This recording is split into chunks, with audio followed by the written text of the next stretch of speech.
It was a warm Friday evening, and La Fontaine, an elegant restaurant nestled in the heart of Raleigh, North Carolina, buzzed with the low hum of conversation.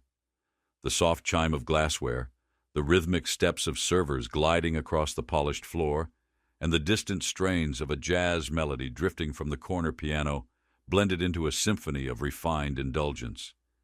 Among the waitstaff weaving gracefully between tables was Deborah, a young woman with a quiet presence but an undeniable fire in her eyes.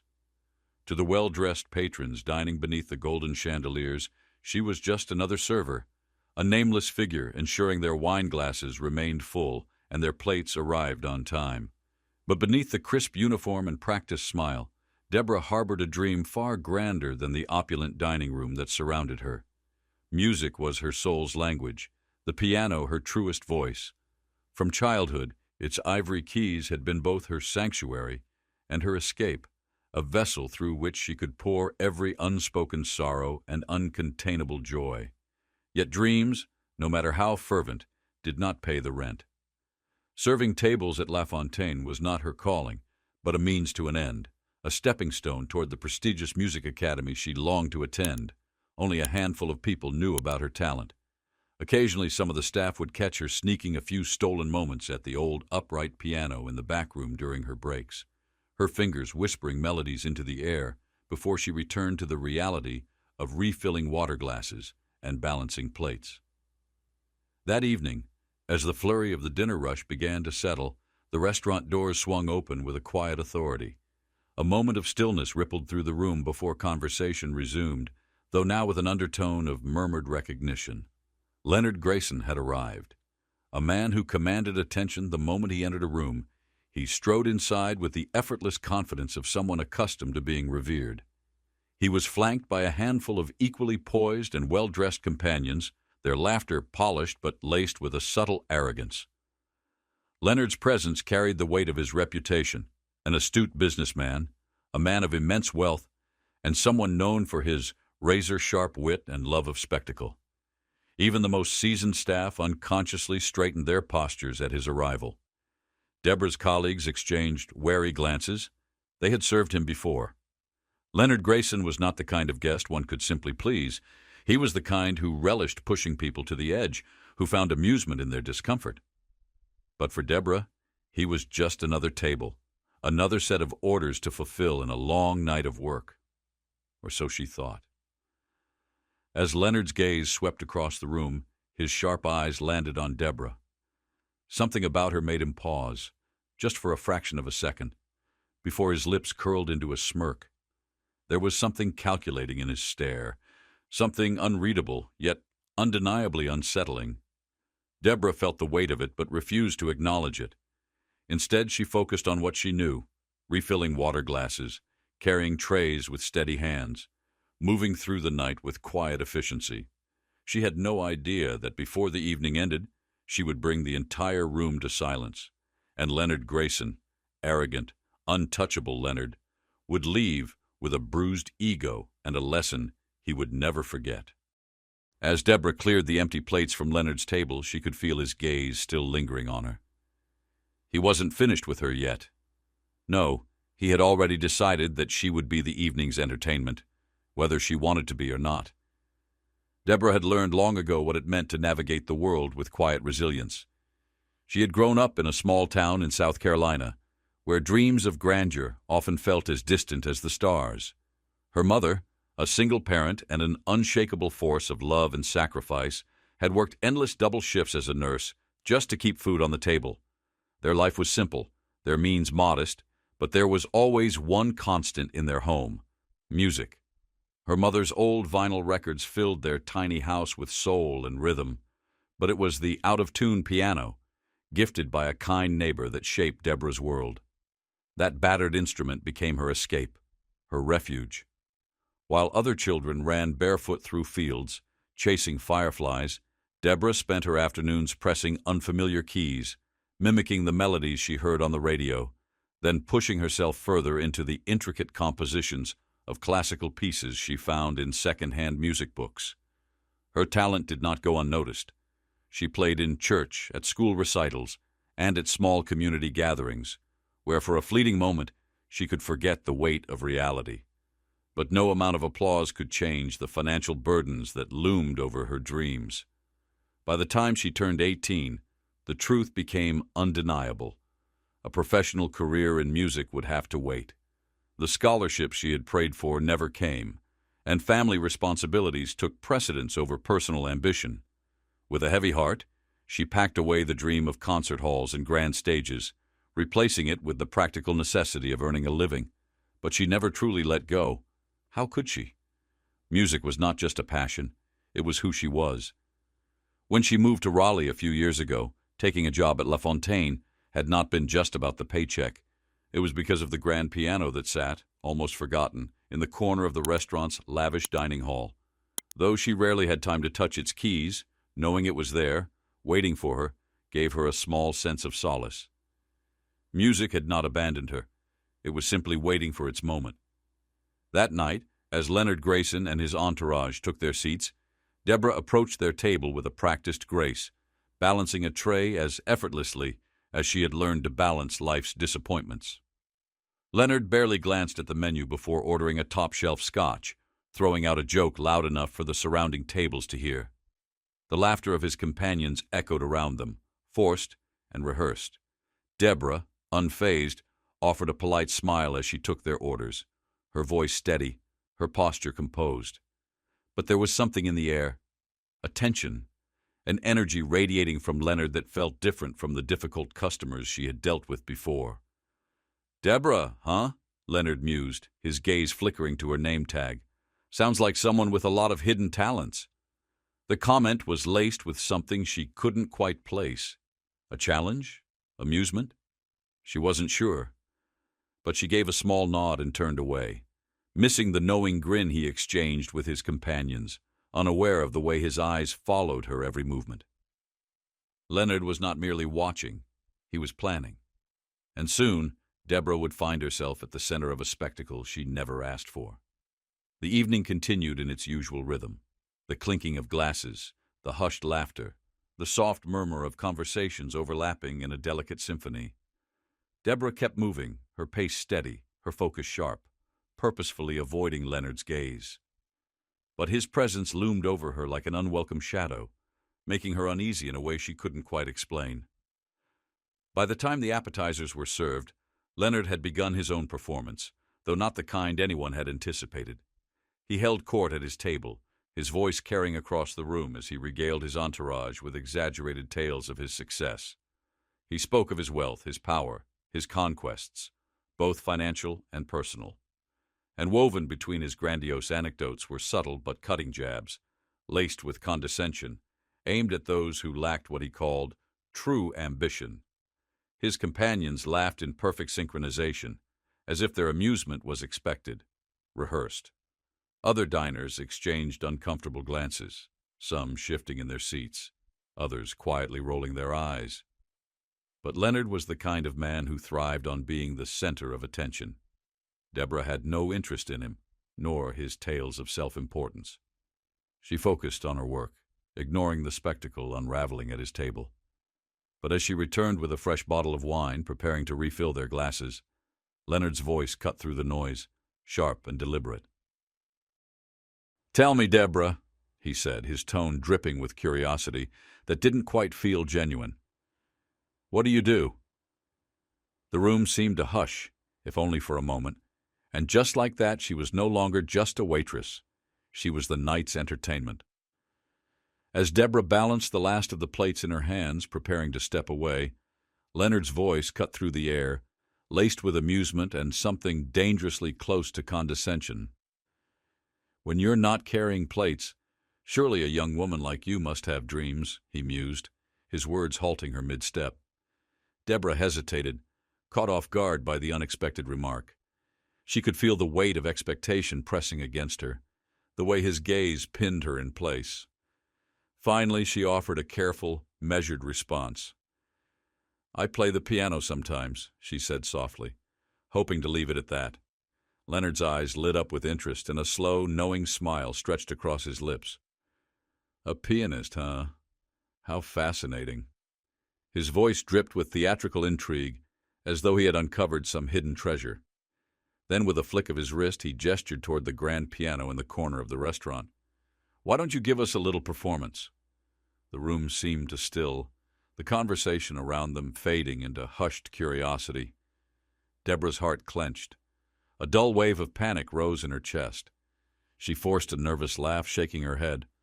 "Oh, I couldn't," she said quickly, her voice strained but polite. "I'm just here to work tonight." Leonard, however, had no intention of letting her slip away so easily. "Nonsense," he declared, his voice booming, commanding attention. "There's a piano right there. Show us what you've got." His smirk deepened. "Surely a future star like you isn't afraid of a little audience." His companions chuckled, clearly entertained by the unfolding spectacle. Other diners, drawn by the sudden commotion, turned their heads, their curiosity sharpening like the edge of a blade. Deborah felt her chest tighten, the heat of their stares pressing in from all sides. The silent judgment, the expectant amusement. It was suffocating. She wanted to refuse, to walk away, to dissolve into the safety of anonymity. But Leonard's challenge hung in the air, daring her to rise to it or crumble beneath its weight. "I really shouldn't," she stammered, searching the room for an ally, for some kind of reprieve. But even her colleagues hesitated, their silence offering no escape. Leonard leaned back in his chair, swirling his glass of scotch with slow, deliberate ease. His smirk never wavered. "Ah, I see," he said, feigning disappointment. "All talk, no talent. That's a shame." The words struck like an open palm across her face. Something deep within her recoiled, then burned. Deborah had never been one for confrontation. She had spent years perfecting the art of restraint, of swallowing pride, of choosing battles carefully. But the way he dismissed her, the way he reduced her to nothing more than a fleeting joke, something to be toyed with, it cut deeper than she expected. Her mother's voice rose in her mind, steady and unwavering. "Never let anyone make you small, Deborah. You are bigger than they will ever know." A long silence stretched between them. Deborah glanced at the piano, then back at Leonard. His smug expression dared her to take the bait, and against every instinct telling her to walk away, she did. "Fine," she said, her voice low but steady. "I'll play."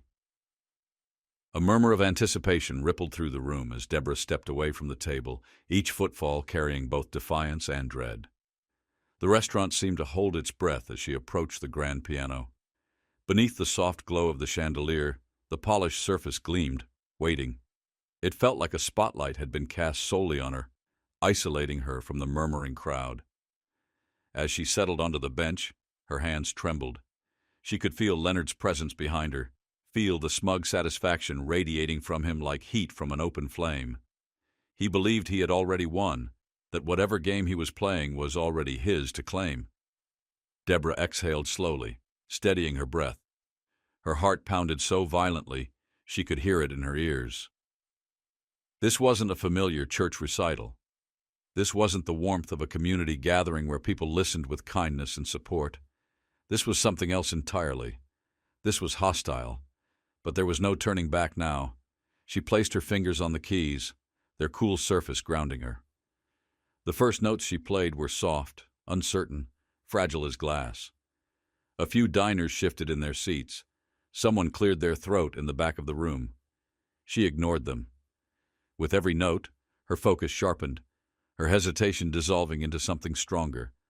She had chosen a piece she knew by heart, a soulful, aching rendition of Clair de Lune by Debussy. The melody unfurled into the space like a whisper, weaving through the air with delicate precision. It curled into the corners of the room, seeping into the cracks of conversation, drawing people in before they even realized they had stopped speaking. As her confidence grew, the music swelled. Her hands moved with a grace that belied the storm raging inside her. Each note carried a piece of her, a thread of her story, a glimpse into years of sacrifice and silent longing. The late nights spent practicing in a cramped room, the weight of every dream she had been forced to put aside. The restaurant fell into silence. Even Leonard, who had been whispering to his companions only moments before, had gone still. Deborah didn't need to look at him to feel the shift. The laughter had died. The mocking energy that had filled the air had disappeared, replaced by something else, something closer to awe, something dangerously close to humility. The music soared, and Deborah let herself go. For the first time in years, she was not just a waitress. She was not just a struggling dreamer trying to make ends meet. She was herself, an artist. Her fingers danced across the keys, drawing out something raw and aching, something too powerful to be ignored. Emotion hung in the air like smoke, thick and unshakable. And then at last, the final chord lingered in the space, stretching into the silence. For a moment there was nothing. No sound, no movement. Just the fading echo of the piano, settling like a spell over the room.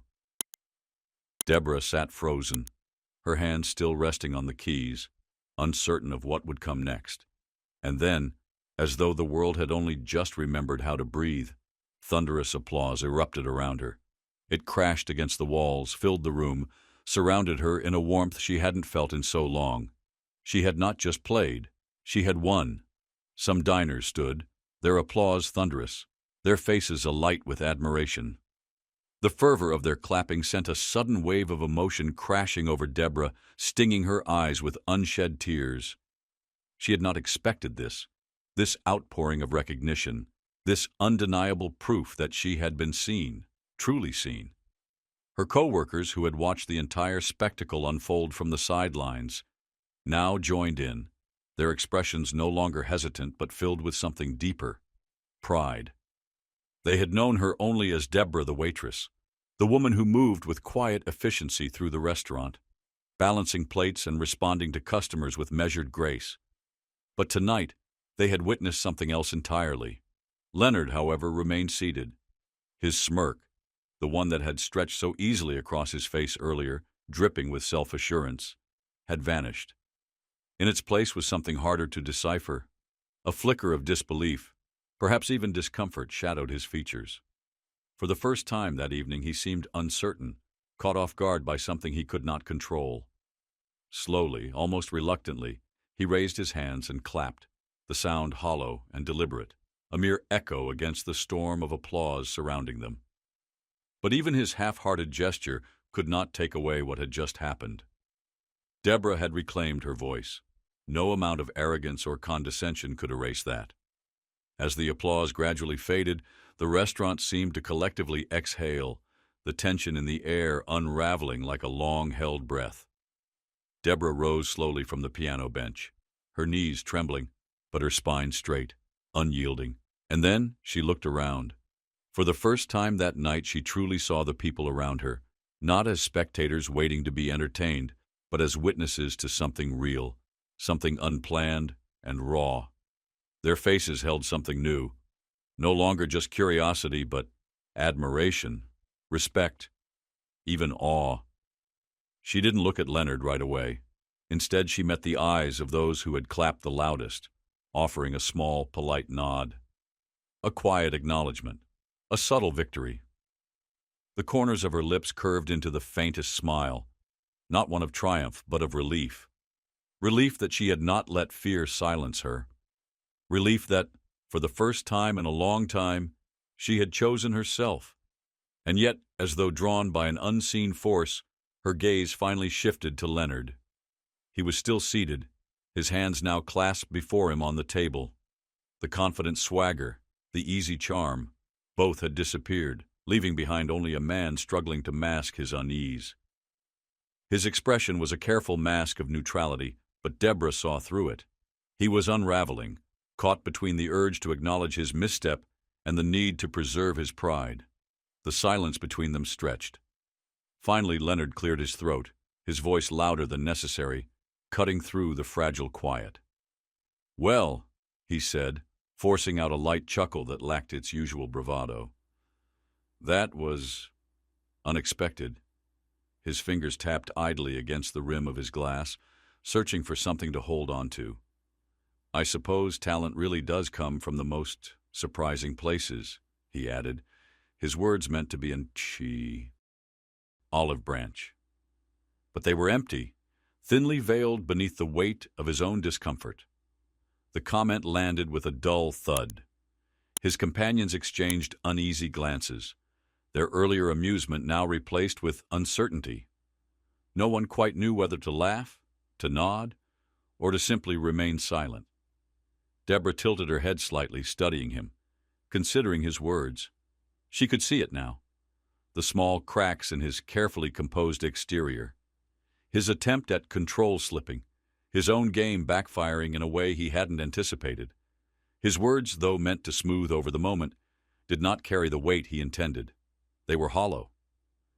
"Thank you," Deborah said at last, her voice calm, measured. There was no warmth in her tone, but neither was there anger. She had no desire to meet him on his level, no need to diminish herself just to make a point. Her performance had already spoken for her, louder than any rebuttal ever could. Leonard shifted slightly as if the air around him had grown too tight. He gestured toward the waiter for another drink, a small, desperate grasp for normalcy, a flimsy attempt to reclaim his composure. "You've got quite a gift," he muttered, almost begrudgingly. Deborah met his gaze without wavering. "Everyone has a gift," she replied, her words deliberate, steady. "It's how you choose to use it that matters." The weight of her response settled between them like an unspoken challenge. The room seemed to hold its breath once more. It wasn't a loud declaration. It wasn't laced with venom or anger, but it was enough.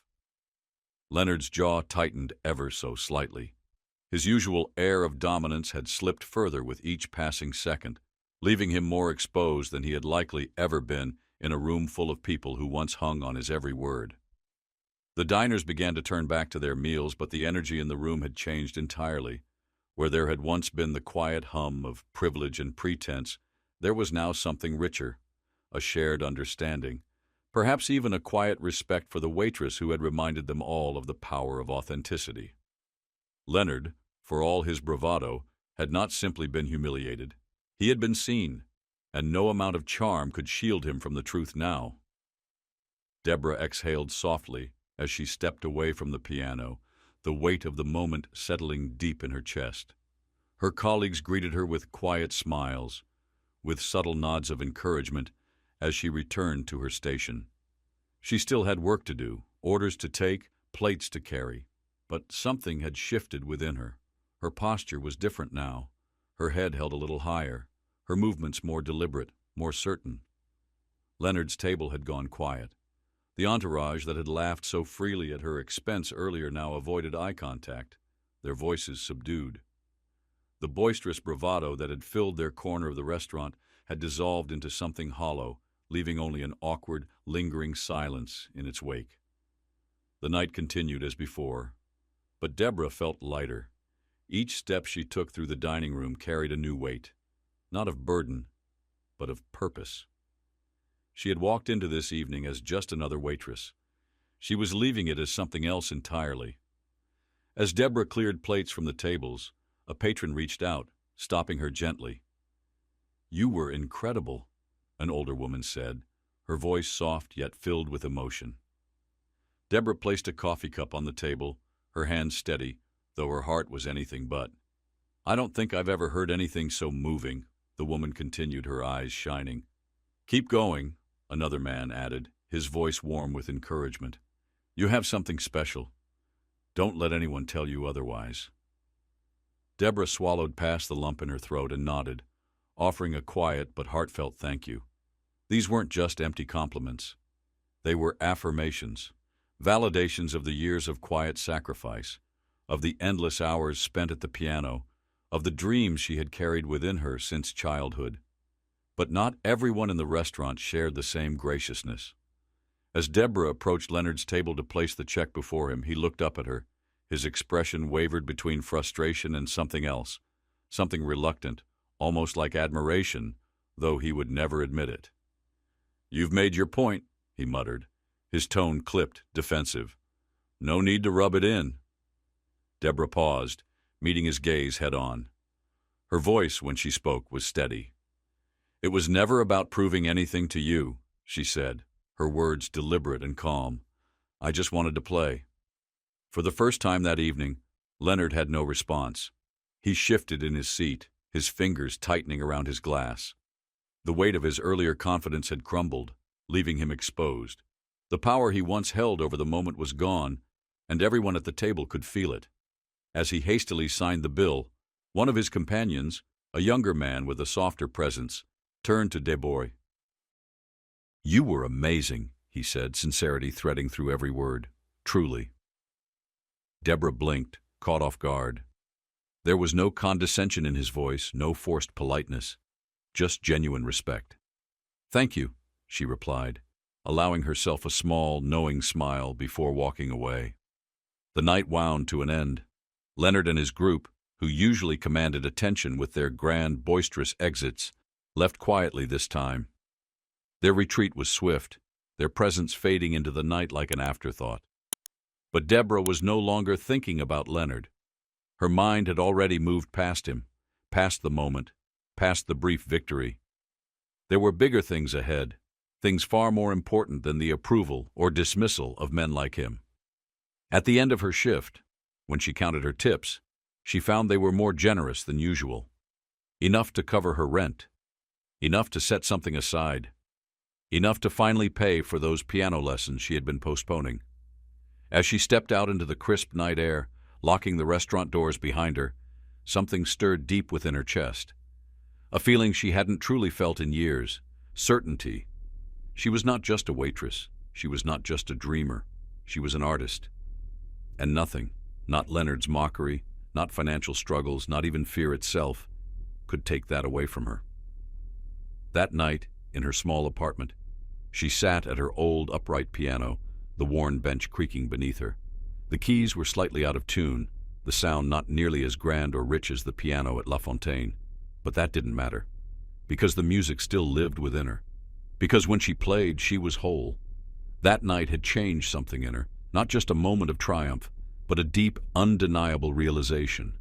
Her talent was not something she had to explain or justify. It was hers, and it was enough.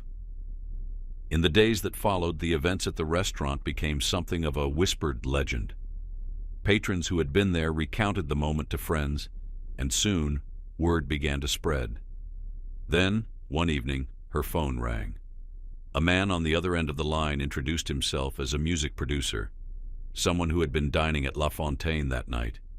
He wasn't calling with promises of fame or wealth, but with something even more valuable, an opportunity, a chance to record a demo, a step forward, a door opening. Deborah didn't hesitate, not because she believed it would change her life overnight, but because she was finally ready to walk through that door, unafraid. For years, fear and doubt had whispered in her ear, convincing her that she wasn't enough, that her dreams were foolish, too big, too impossible. But now she saw the truth. Her strength had never been in playing it safe, in staying quiet, in keeping her dreams tucked away. Her strength was in resilience, in authenticity. The night with Leonard Grayson had not just been a battle won, it had been a reminder, a lesson in power. Because for all of Leonard's wealth, his bravado, his influence, he had nothing that could truly diminish her.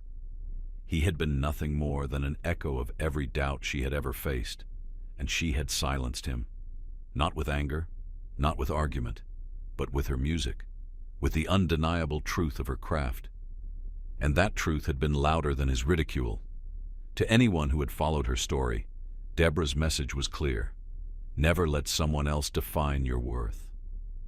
The world is full of people like Leonard Grayson, people who tear others down to feel powerful, who project their own insecurities onto those who dare to shine. But true power is knowing who you are. It is refusing to shrink. It is standing tall and letting your passion, your voice, your art speak louder than their doubt. As Deborah closed the piano lid, resting her hands on the aged wood, a slow smile spread across her face.